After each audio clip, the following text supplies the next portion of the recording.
وای که وایې که هر څو د مستې مینې په سودا کې که وایې که هر څو د مستې مینې په سودا کې تاوان دی یو تاوان دی یو تاوان دی نور څه نشته که زه ورځینې ژاړم او که زه ورپسې ژاړم که زه ورځینې ژاړم او که زه ورپسې ژاړم جانان دی یو جانان دی یو جانان دی نور څه نشته مننه د غونډې په دې برخه کې ښاغلی الهام مراخیل صاحب ته بلنه ورکوم چې راسي او تاسو خبر شئ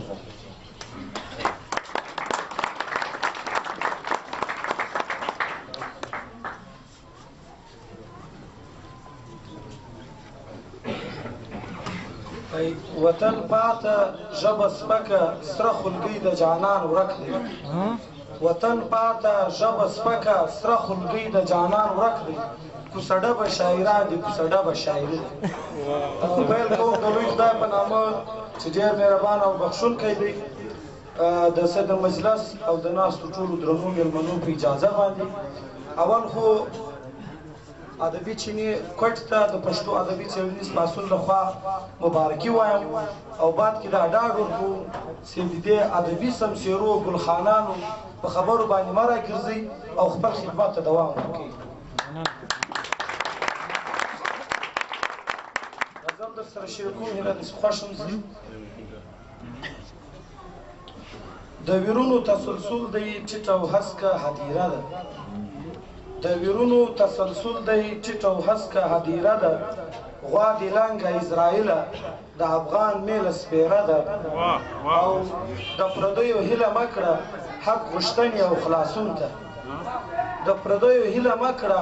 حق غوښتنې او خلاصون ته تل ساتلې له ټوپانه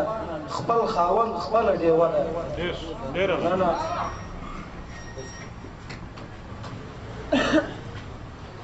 جماعت وران مدرسه ورانه شاوخوا ورانه ورانی ده جماعت وران مدرسه ورانه شاوخوا ورانه ورانی ده زه حیران یم ودې ته څنګه پاته لا کعبه ده او د شیشو په لوی محل کې د وتلو لاره ګرانه د شیشو په لوی محل کې د وتلو لاره ګرانه د افغان وطن تصویر مې جوړ په داسې جغرافیه ده په هر څه کې به دې کار وي له هر چا سره به ژاړې په هر څه کې به دې کار وي له هر چا سره به ژاړې له دردو به هم خوند اخلي مینه داسې فلسفه ده مننه